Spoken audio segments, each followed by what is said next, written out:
Art history sometimes changes course not gradually, but in a single pivotal moment. It's a sudden shift, a divergence from the established path. And Edouard Manet, a figure of immense talent and complex motivations, was the artist who redirected its flow, forever altering the course of Western art. He wasn't a radical outsider in the mold of some later avant-garde figures, but a Parisian gentleman, impeccably dressed and well-connected, who longed for official recognition and acceptance at the prestigious Salon. He craved the validation of the established art world. Yet paradoxically, in seeking acceptance within the traditional art system, he sparked a revolution that would ultimately dismantle it. And so, Edouard Manet, almost against his own will, became the reluctant father of modern art, a title he likely never sought but undeniably earned. Before Manet, art, particularly the art celebrated by the Salon, was largely about gods, goddesses, heroes, and idealized worlds. Perfected visions of history and mythology, polished windows onto myth and history, meticulously crafted to convey moral lessons and celebrate grand narratives. Manet shattered that tradition, challenging the very foundations upon which academic art was built. He turned his gaze away from the ancient world and instead painted the real Paris, its bustling boulevards, lively cafes, and the ordinary everyday people who inhabited them. This act of looking directly at modern life, without the filter of classical allegory or historical grandeur, was a quiet rebellion, a subtle but powerful act of defiance. That ignited Impressionism, paving the way for a new generation of artists and everything that followed in the modern art movements after. Manet changed the rules. He redefined what was considered an acceptable subject for art. More than that, he made viewers acutely aware they were looking at paint applied to a canvas, not a seamless illusion of reality. His brushstrokes were visible and deliberate, a departure from the smooth, polished surfaces of academic painting. His subjects were resolutely contemporary, drawn from the world around him, and his compositions were bold, often unsettling, and intentionally provocative. He forced audiences to confront, to question, the artifice, the complexities, and the inherent ambiguity of modern life. Manet was, in many ways, steeped in the past, deeply knowledgeable about art history, a dedicated student of the old masters, absorbing their techniques and studying their compositions. But he brilliantly used their lessons, their mastery of form and color, to ultimately break their rules and forge his own path. He desperately wanted establishment prizes, the recognition and validation that came with success in the Salon, but inadvertently inspired a generation of rebels, including artists like Monet and Degas, who would push the boundaries of art even further. The insider, the man who craved acceptance, became the ultimate outsider, forever challenging the status quo. He was the traditionalist in many ways, yet he is now celebrated as the artist who, in effect, invented modern painting. Manet's story is the story of art breaking free from the constraints of tradition and embracing new possibilities. He didn't just paint pictures in the conventional sense. He fundamentally changed what painting could be, expanding its scope and redefining its purpose. His enduring legacy is the bridge he built between the art of the past and the art of the future, a testament to his revolutionary vision. No artist creates in a vacuum. No matter how groundbreaking or original an artist may seem, they are always standing on the shoulders of giants. Manet's revolution, a pivotal moment in art history, was not born from thin air. It was built on a deep and abiding study of the past masters. He absorbed their techniques, understood their compositions, and learned from their innovations. The Louvre, that grand repository of artistic achievement, was his classroom, his sanctuary, where he diligently copied and absorbed the lessons of the old masters, meticulously studying their brushstrokes and color palettes. Velasquez, the Spanish master, taught him the power of directness, the impact of unvarnished truth, and the beauty of bold contrasts. Manet borrowed the Spanish master's visible brushwork, that sense of immediacy and texture, and his profound psychological depth, the ability to capture the inner life of his subjects. This allowed him to approach his own subjects, granting dignity and presence to ordinary Parisians, the everyday people he saw around him. Goya, with his unflinching gaze, showed him that art could confront contemporary issues with raw honesty and unflinching social commentary. From Frans Hals, the master of the fleeting moment, Manet learned to paint quickly and decisively, capturing fleeting moments and the energy of life with loose, energetic strokes that seemed to dance across the canvas.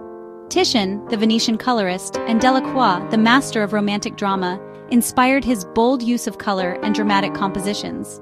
Courbet's unflinching realism, the commitment to painting only what he saw, without idealization or embellishment, pushed Manet to focus on the gritty realities of urban life and the complex psychological states of his subjects.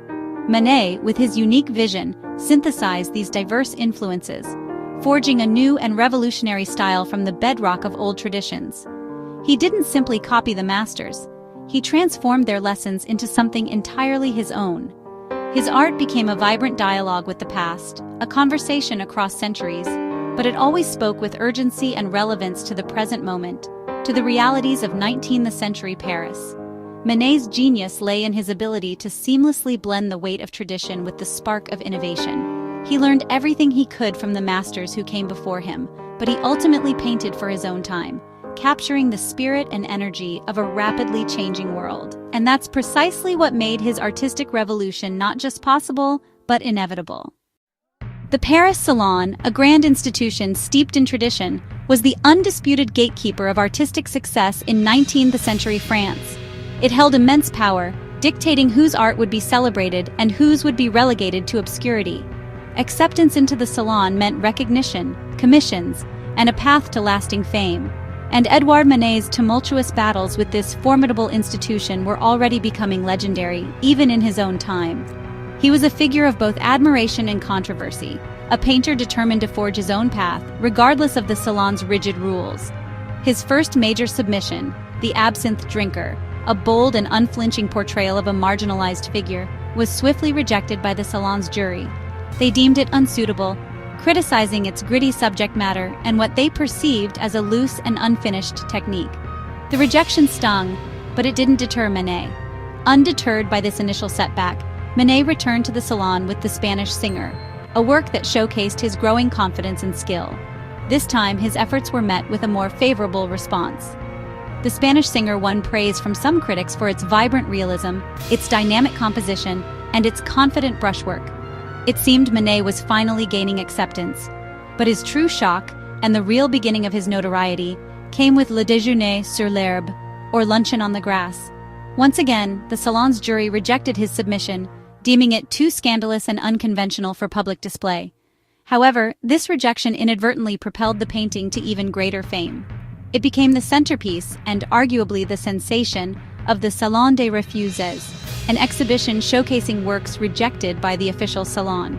The public flocked to the Salon des Refuses, not necessarily to admire the art, but often to mock it and express their outrage. And the primary reason for their shock wasn't simply the presence of nudity, but rather the painting's blatant modernity and its disregard for established artistic conventions. The nude figure wasn't a goddess or a nymph, but a recognizable, real Parisian woman, not an idealized mythological figure from a distant past, but a contemporary woman staring boldly and directly at the viewer, challenging their gaze and expectations. Manet cleverly took a classical composition, reminiscent of Renaissance paintings, and stripped away the layers of allegory and pretense that typically veiled such scenes, exposing a raw, ambiguous scene that defied easy interpretation and sparked heated debate. The painting's technique was equally radical and unsettling for the traditional art establishment. Flattened figures that lacked the illusion of depth and volume, and bold, visible brushwork that rejected the smooth, polished surfaces favored by academic painters, and a jarring lack of traditional perspective, further contributing to the painting's unsettling effect. Critics, entrenched in the old ways, called it vulgar, unfinished, and incompetent, failing to grasp Manet's revolutionary vision. But young, aspiring artists, eager to break free from the constraints of tradition, saw in Manet's work a declaration of independence, a bold challenge to the established order. Manet fearlessly proved that modern life, with all its complexities and contradictions, was a worthy subject for great art, just as worthy as historical or mythological scenes. His scandal wasn't just about the content of his paintings, it was fundamentally about how he painted, about his revolutionary approach to technique and representation. He challenged the very foundation of academic art, questioning its rules, its conventions, and its authority. For young artists like Claude Monet, Camille Pissarro, and Paul Cézanne, who were all searching for new ways to express their own artistic visions, Manet's defiance was nothing short of a revelation, a beacon of hope illuminating the path towards a new artistic era. Manet's courageous defiance opened the door for a new generation of artists to explore their own unique styles and challenge the status quo. The revolution in art, a seismic shift in perspective and technique, had irrevocably begun.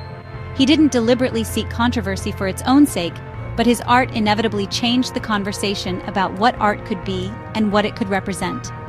Manet's scandals, though initially met with derision, ultimately made him a lightning rod for change, attracting both criticism and fervent admiration. He fearlessly showed that art could confront the present, grapple with contemporary issues, and reflect the realities of modern life, and not just endlessly rehash the idealized visions of the past. His artistic courage inspired countless other artists to find their own voices and to challenge the established norms. The Salon's initial rejection of his work ultimately became his greatest triumph, solidifying his place in art history. Manet's vision of modernity, once ridiculed and scorned, proved to be an unstoppable force, reshaping the landscape of art forever. He turned scandal into a new standard, transforming the art world and leaving behind an enduring legacy that continues to inspire artists today. Manet's true subject was the living city of Paris, its crowds, cafes, and constant motion. He painted the new metropolis' grand boulevards, public parks, and the mingling of social classes. In music in the Tuileries Gardens, he captured the energy of a crowd, not as a posed group, but as a swirl of fleeting impressions. Figures are cropped, faces blurred, space compressed, just like real life. Manet's art reflected the chaos and excitement of modernity. He elevated everyday scenes to high art, finding drama in the ordinary. Horse races, masked balls, and women reading in train stations became his epics. He showed that heroism and beauty existed in daily life. Manet's Paris was a city in flux, and his paintings captured its pulse. He redefined what art could depict. Manet's revolution was as much about technique as subject. He rejected the smooth, invisible brushwork of the academies. His strokes were bold, visible, and direct, reminding viewers they were looking at paint. He used a limited, high-contrast palette, making black a powerful color. Manet painted quickly, often finishing works in a single session, capturing fleeting light and movement. He flattened perspective, simplified forms, and emphasized the surface. This approach challenged centuries of illusionism. Manet's technique paved the way for Cézanne cubism and abstraction. He made the act of painting itself the subject. Manet's paintings are a vivid chronicle of Parisian life, its pleasures, politics, and anxieties. His café scenes, like The Plum, capture urban isolation and modern psychology. In the execution of Emperor Maximilian, he turned current events into epic, unsentimental history painting. The Railway explores ambiguity and the new industrial landscape, using composition as metaphor. Even his still lifes, fish, fruit, asparagus, are painted with directness and love for paint itself. Manet updated old themes, making them modern and immediate. He found complexity in simple subjects.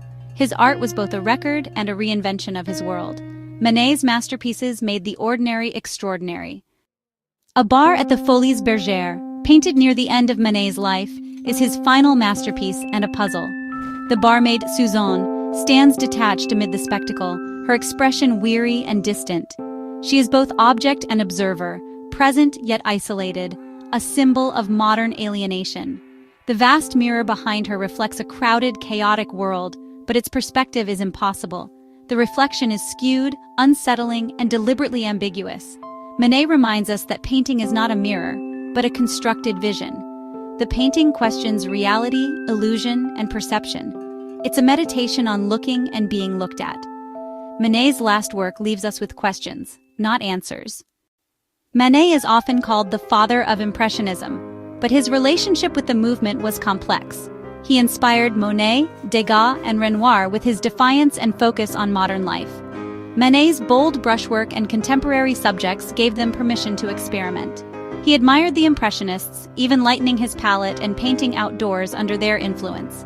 Yet he refused to join their independent exhibitions, still seeking salon recognition. Manet was a reformer, not a separatist. He wanted to change the system from within. He mentored artists like Eva Gonzales and championed Berthe Morisot. Though he kept his distance, his spirit was central to Impressionism. Manet led by example, even as he walked his own path. Manet's death marked the end of an era, but his influence was just beginning. He redefined what painting could be, making the present in all its complexity a worthy subject. Manet's technical innovations, visible brushwork, flatness, bold color, set art on a new path. He inspired Cézanne, Matisse, and countless others to push boundaries. Manet changed the artist's role, making art a site of debate and critique. He was the pivot between tradition and modernity. Every major movement after him owes a debt. Manet didn't provide all the answers, but he asked the modern questions. In doing so, he didn't just paint modern life, he invented modern art.